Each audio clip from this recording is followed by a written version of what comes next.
Et puis l'audience en flagrance des 4 officiers s'est poursuivie ce mercredi à la 6e région militaire.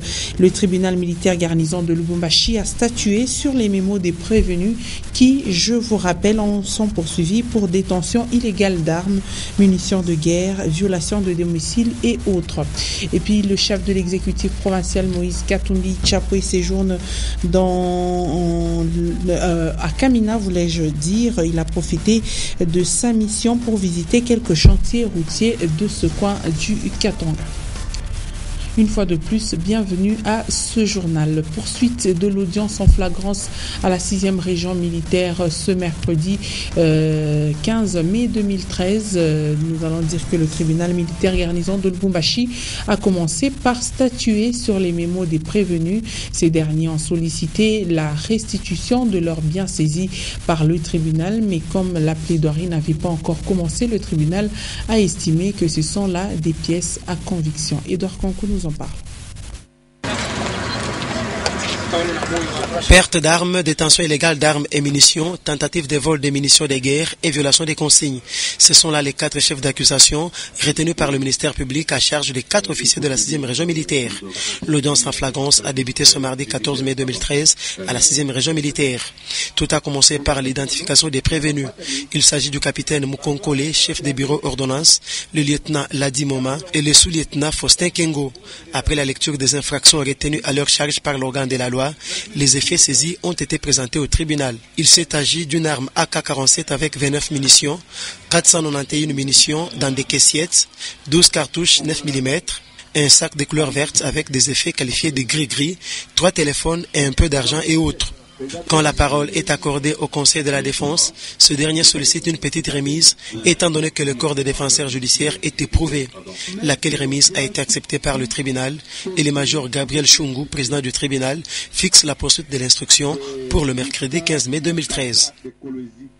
Nous compatissons, le tribunal à son tour aussi compatit au malheur qui frappe le corps des défenseurs judiciaires, et continuer à siéger, c'est comme si même nous ne serons jamais morts.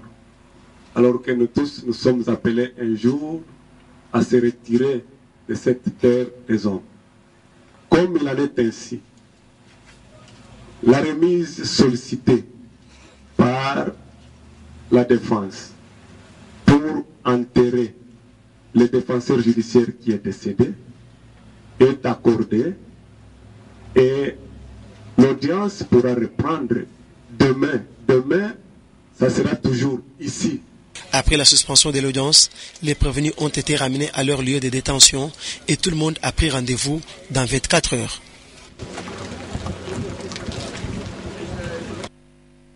Vous allez donc le corriger avec moi. Ça, c'était l'ouverture de l'audience en flagrance hier de ces 4 officiers.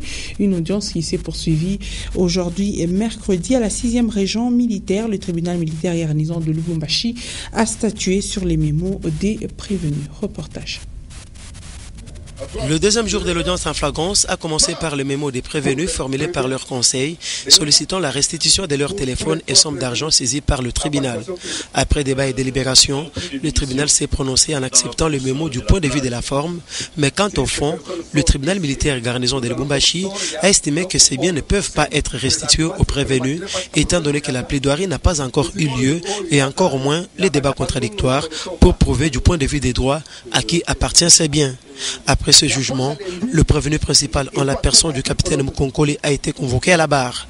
Dans sa plaidoirie, il a clamé son innocence en affirmant que toutes les accusations et charges retenues contre lui sont des coups montés pour saboter son travail de gérant d'armement et munitions à la 6e région militaire. Le capitaine Mukonkole a justifié les effets contenus dans son sac par sa qualité de guérisseur et médecin traditionnel. Il a dit n'avoir aucune idée sur les effets militaires le présentés par le ministère public. Quant au lieutenant Ladi Moma, chauffeur de la Jeep dans laquelle les munitions auraient été découvertes, il a dit au tribunal qu'il n'a fait que rendre service à son collègue militaire sans savoir ce qu'il transportait. Le sous-lieutenant Faustin Kengo Konga, secrétaire du capitaine Mukonkole, dit avoir exécuté l'ordre de son chef, celui de transporter les caissiettes des munitions. Il souligne qu'il n'est impliqué ni de loin ni de près dans cette affaire. Il s'est de rappeler que ces officiers militaires sont accusés de perte d'armes, détention illégale des munitions, tentative de vol des munitions de guerre et violation des consignes. Le procès en flagrance se déroule dans l'enceinte de la 6e région militaire. Comme annoncé au sommaire, le gouverneur du Katanga, Moïse Katumbi Tchapoué, séjourne à Kamina pour une série de visites qui a débuté ce mercredi 15 mai 2013. Un reportage de Nono Lando. C'est un peu à l'improviste que se réveillant le mercredi 15 mai 2013, l'honorable Moïse Katumbi Tchapoué décide de prendre le pouls des chantiers effectivement ouverts à Kamina, à près de 600 km de Lubumbashi, au cœur même du Buluba Ibukata, couvrant d'attention et de suivi l'ensemble de la vaste province du Katanga qu'il dirige avec passion. À peine avait-il repéré l'aéronef dans leur ciel, les habitants de Sobongo ont pris tous les moyens disponibles pour accourir vers l'aérodrome où en jean de chantier, l'honorable Moïse Katumbi Tchapoué venait d'arriver. Pour mieux le voir, beaucoup n'auront que l'option de prendre position sur la toiture de plusieurs véhicules. Sa visite de chantier tourne alors en un triomphe populaire. Ici, c'est plus de 15 km de voiries qui sont programmées d'être asphaltées, avec le projet de relier en plus l'axe Kamina-Kolwezi, comme souhaité par le chef de l'État. Parce que chacun de ses administrés veut lui faire savoir son admiration, un jeune homme n'a mieux trouvé que de lui offrir une papaye mûre pour son dessert. Avec l'avantage du souffle de tennisman qu'il a, l'honorable Moïse Katumbi Tchapoué donne congé à tous les véhicules et décide de visiter tous les chantiers à la marche à pied. D'interminables kilomètres sans jamais être lâchés par ses administrés. Il en faut de l'amour pour suivre un homme à pied sous un soleil accablant. Kamina l'a toujours fait pour Moïse Katumbi. En un stop, il fait le triste constat de l'état dans lequel le bus que son gouvernement avait mis à la disposition de Kamina se retrouve. N'ayant plus aucun pneu, il repose désormais sur des morceaux de pierre, illustration manifeste de ce qu'on appelle mégestion.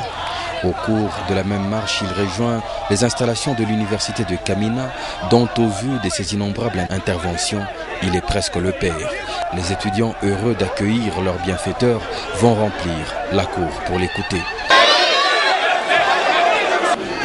Et j'ai dit au recteur, je viendrai à l'improviste à Kamina. C'est pourquoi je suis là aujourd'hui. Je ne voulais pas déranger la population de Kamina parce que d'autres politiciens disent que Moïse est détesté à Kamina. C'est vrai ou c'est faux? Le chef de l'État va passer aussi ici. Comme ça, on va mettre la face. Ok, mes chers collègues. Et j'ai même envoyé un camion à Kamina ici pour aider la population de Kamina. Nous allons asphalter le route de Kamina. L'asphalte plante est déjà là. Mais nous devons aussi réhabiliter l'université de Kamina.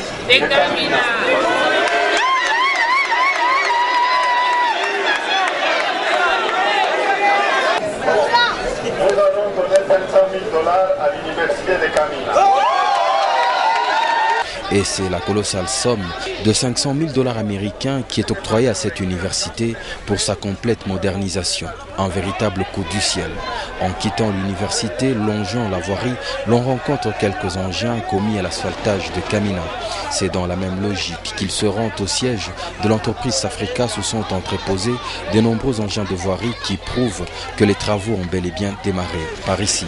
Ici, nous le félicitons parce qu'il est le meilleur gouverneur de tous les gouverneurs qui se sont succédés à la tête de la province. C'est l'unique qui travaille. Et nous voyons, d'ici peu, nous aurons le goudron ici à Kamina.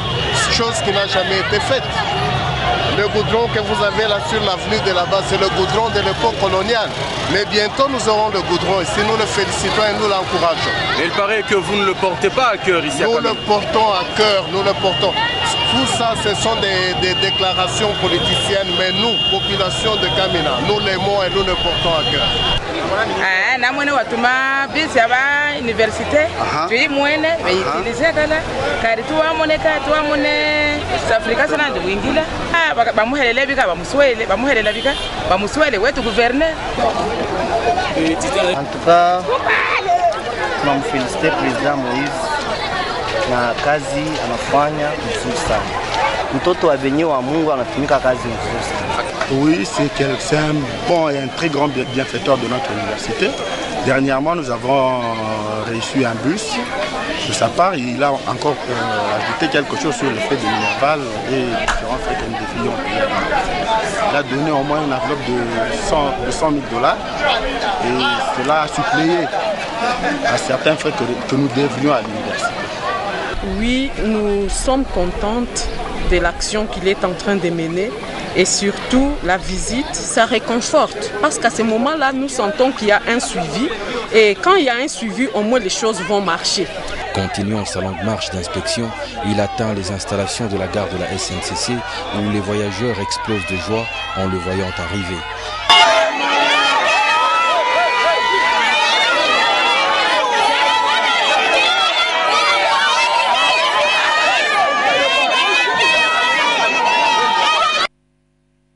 Nous allons rester toujours dans ce coin de la province du Katanga où Moïse Katumbi Tchapoué a poursuivi la visite d'autres chantiers. Plus tard, il ne s'empêchera pas de traverser un ravin hostile pour poursuivre une visite qui le conduit ensuite dans les installations de la brasserie de Kamina où, à sa grande joie, il remarque l'arrivée sur place de l'usine d'asphalte partie quelques jours auparavant de Lubumbashi. Oui, c'est arrivé. Là, nous sommes occupés de le décharger. Et alors, dès que tout est déchargé, nous allons procéder à l'assemblage. Et une fois que c'est assemblé, nous allons les déposer sur site. Et alors, installer l'usine pour la production. Kamina s'apprête donc à être littéralement gâté de routes asphaltées. À plusieurs kilomètres de là, le gouverneur se retrouve sur le chantier de construction du nouveau stade moderne de Kamina, comme promis.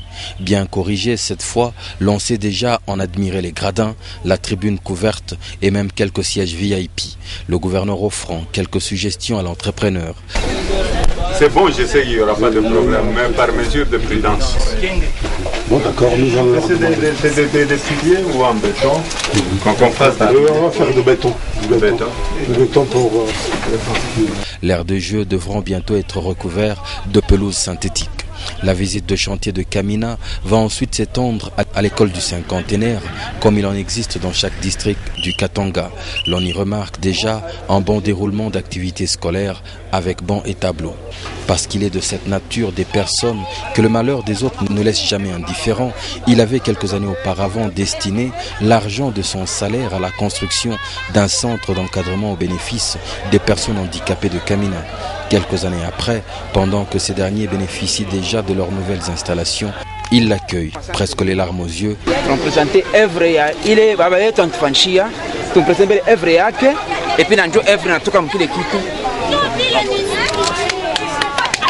Et se rappelle du jour où il passa une première fois par là. Photo à l'appui. C'est le centre Bouimois de Kamina. Sur place, il décide de financer un autre projet pour les rendre davantage autonomes. Le gouverneur y poursuivant son séjour.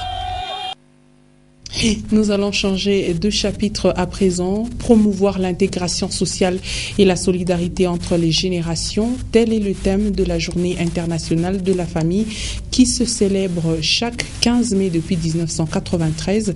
Occasion pour certains parents le choix de revenir sur l'éducation des bases dans toutes nos familles. Janine Mbouchou Ombakou et Christian Oudia. La famille reste le cadre idéal pour l'épanouissement des enfants. Et selon la pédagogie, un enfant qui a grandi loin de ses parents présente à la longue un sérieux problème de déséquilibre social par manque d'affection. Très souvent, quand les parents n'arrivent pas à bien éduquer leurs enfants, la société ne peut pas attendre beaucoup de ces derniers. Car, dit-on, la famille est la cellule d'une société. Selon M. Serge Kassongo, le mariage homosexuel ne peut être considéré comme une famille. J'aimerais aussi faire demander à toutes les familles africaines d'être toujours unies et de prendre soin de leurs enfants. Parce que les enfants, c'est l'avenir de demain. Et quand on parle, j'insiste beaucoup parce que pour le moment, avec l'évolution, la mondialisation, on parle de la famille.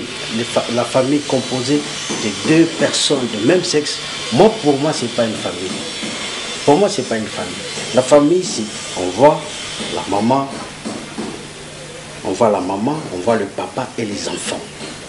Mais quand on voit, on parle dans d'autres cieux, des familles composées de gens de même sexe, pour moi, ce n'est pas une famille. L'objectif de cette journée décrétée par l'Assemblée générale des Nations unies depuis 1993 est de mieux faire connaître les questions relatives à la famille ainsi que les processus sociaux, économiques et démographiques qui affectent les familles. Et à l'occasion de la célébration de cette journée, Baba Ziv, président de la fondation portant le même nom, a remis quelques biens aux agents de la commune Kenya qui ont déjà totalisé 40 ans d'âge. Il s'agit des postes téléviseurs, des vêtements et d'autres biens. Le bourgmestre de la Kenya, Gustave Ngoy, a tenu aussi à encourager les bénéficiaires pour le travail abattu. Antoine Roger Mbouy et Jean-Paul Malima nous en parlent. Ils ont très bien célébré la journée mondiale de famille ce 15 mai 2013. Tous les agents de l'État de la commune Kenya qui ont déjà totalisé plus de 10 ans de service ont été encouragés avec des cadeaux amenés par Baba Ziv à travers sa fondation qui porte son nom.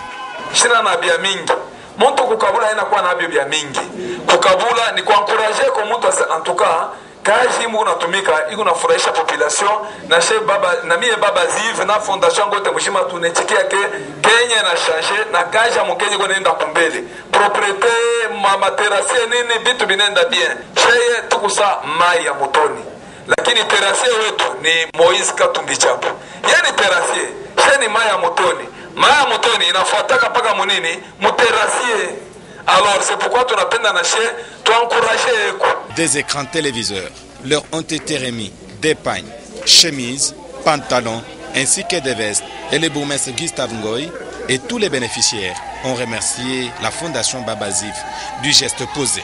Unafanya juu ya komini yetu ya Kenya, en tout cas Mungu akubariki sana mujina ya bajan la service de sécurité yote, en tout cas miye mwenye responsable en tant que bénéficiaire na kupigia asante sana. Tous les membres de la délégation qui accompagnaient Baba Ziv ont été présentés aux agents de l'État et bénéficiaires de cadeaux. Une façon pour Baba Ziv d'encourager ses agents et de les pousser davantage au travail. Grand merci à Baba Ziv, grand merci à Moïse Katumbi. Grâce à lui que nous sommes en train de suivre son chemin. Veuillez d'encourager ceux qui sont en train de travailler et ceux qui ne travaillent pas, de continuer et on va l'encourager. Les cris de joie, le partage de repas copieux et la danse ont suivi cette étape de la cérémonie de remise des cadeaux aux agents de la commune Kenya. La fondation Baba Ziv encourage les initiatives de développement de l'homme et de tout l'homme, une philosophie prônée par le gouverneur de province Moïse Katumbi Chapwe, à qui le président de la fondation Baba Ziv est en train d'emboîter le pas.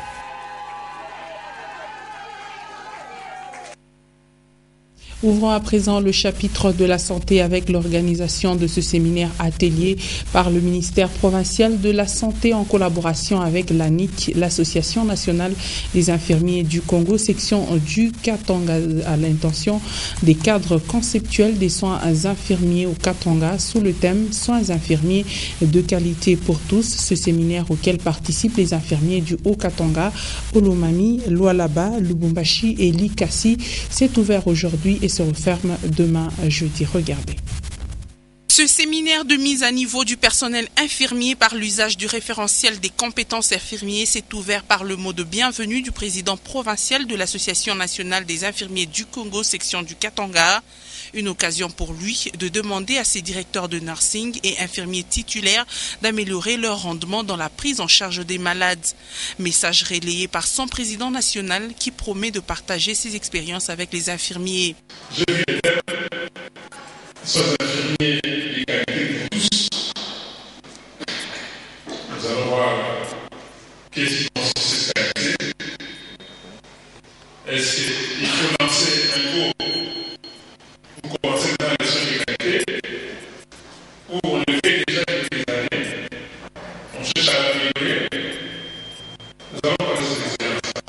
Madame Clotilde Monga estime que le thème choisi pour ce séminaire, soins infirmiers de qualité pour tous, permettra aux infirmiers de se rappeler plus de leur serment et en faire bon usage auprès des malades. Les malades sont peut-être ignorants de la qualité de leurs soins qu'on leur donne, qui sommes des professionnels de santé et qui sommes des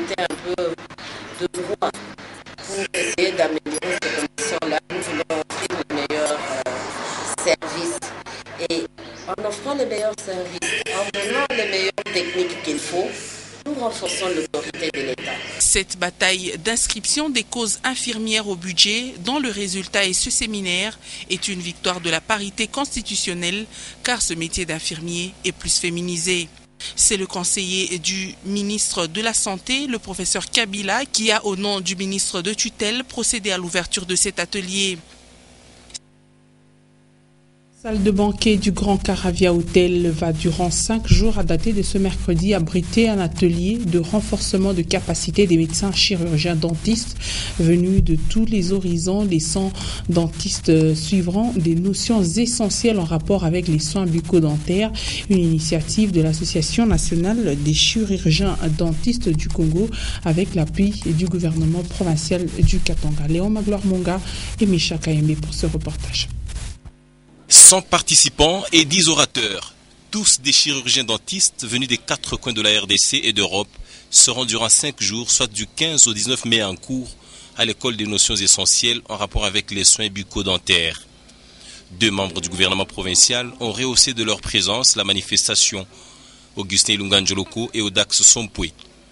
Ainsi, sous le thème « La santé bucco-dentaire à l'ère du boom minier, prévention et promotion », tour à tour, différents orateurs ont démontré l'utilité et le bien fondé des soins bucco-dentaires. Dr Mouninga Norbert, chirurgien dentiste et organisateur de la manifestation, a donné le bien fondé de cet atelier de 5 jours. À l'ère du boom minier, l'alimentation sucrée a pris une grande place dans notre nourriture quotidienne, surtout chez les enfants. D'où l'apparition de plusieurs caries dentaires et autres affections buccales. La bouche et les dents sont aussi des organes importants, comme en sont les autres qui composent l'organisme humain. Manger, parler, sourire, respirer et mordre sont parmi les fonctions de la bouche et des dents. Oui, avec les qualités non seulement d'un premier sportif congolais, mais vient de prouver aussi au monde scientifique médical sa sensibilité de premier promoteur des journées odonto-stomatologiques au Katanga, comme en fut le premier festival international du rire.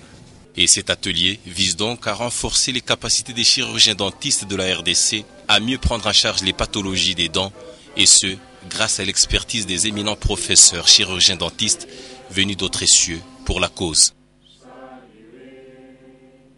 Dans un tout autre chapitre, le ministre provincial des Infrastructures, accompagné de l'autorité urbaine, a inspecté en amont et en aval le canal Naviundu. Juvenal Kitunga Lugoma s'est rendu compte une fois dans la partie sud de la commune Kampemba, plus précisément au quartier industriel, que 2 entreprises, l'une brassicole et l'autre minière, déversent des rejets toxiques dans les affluents du canal Naviundu. Maurice Mazel.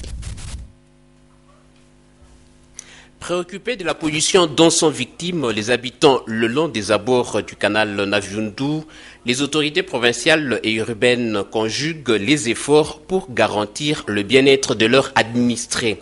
Le ministre provincial des Infrastructures, Urbanisme, Habitat et Affaires foncières et le maire Jean-Oscar Sangouza Mutunda ont longé le canal Naviundu en amont et en aval pour se rendre compte de l'état des lieux de ce cours d'eau. Au terme de cette visite d'inspection, le ministre Juvenal Kitungwa Lugoma a constaté avec amertume que des affluents des eaux usées proviendraient d'une entreprise brassicole et minière implantée au quartier industriel dans la commune de Kampemba.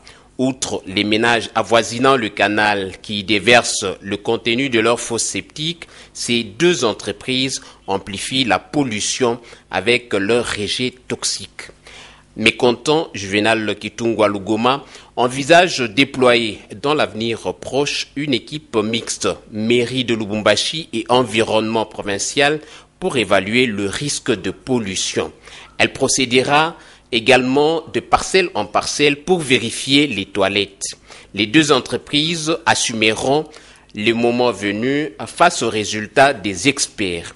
L'opinion se souviendra également que c'est dans la commune de Kampemba où a été signalé les premiers cas de choléra. La vérité révèle aussi que le drainage des eaux usées dans la partie sud de cette municipalité en serait l'une des causes.